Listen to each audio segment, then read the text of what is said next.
Hi, I'm Dr. Steve Wilke, and thank you for watching. I want to talk to you today about lessons from our Leadership Hall of Fame. Now, we have had this discussion before, but previously we talked about 6 benchmarks or characteristics that we recommend that every organization base themselves upon in order to achieve organizational dynasty status.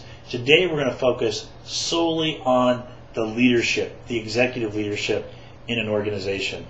And we want to talk about 6 benchmarks that leaders must attain.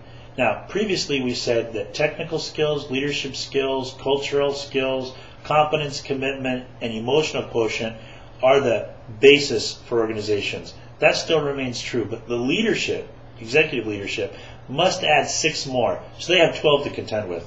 Here's the 6 for today's discussion. First, if you're going to be an effective leader, you must initiate. Initiate is creating opportunities for people to fulfill their roles and responsibilities in the business plan. Number 2 is communicating. What we are really bad at, believe it or not, is communicating people's roles and responsibilities and how they impact the business plan. Just yesterday, Jared and I were facilitating an executive leadership group in Southern California, and we were talking with employees, some of which had been there a decade.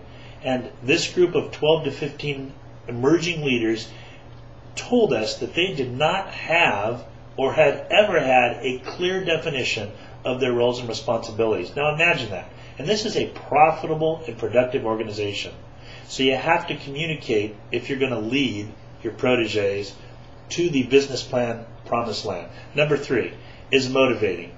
Now motivating is creating an environment where your corporate family desires to meet the business plan. Think about that for a second. You're a motivator if you create that environment and people are excited about the business plan and getting you the results that you need. 4th is sustaining.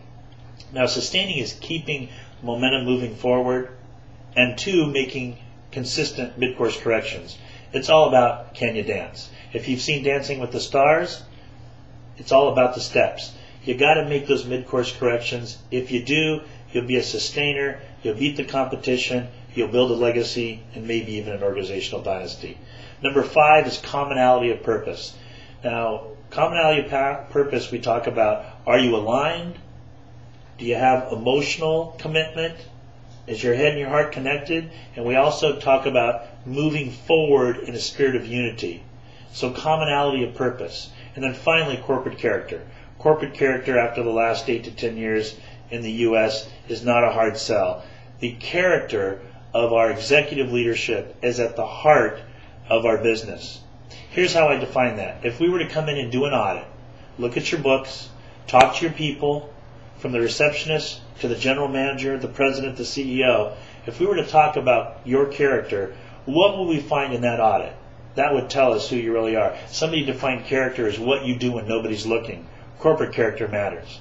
So again, the 6 absolute Hall of Fame characteristics for leaders, executive leaderships, are initiating, communicating, motivating, sustaining, developing commonality of purpose, and having corporate character. That is how you lead people, and they will follow that. I'm Dr. Steve Wilke. Until next time, we encourage you as always to lead on.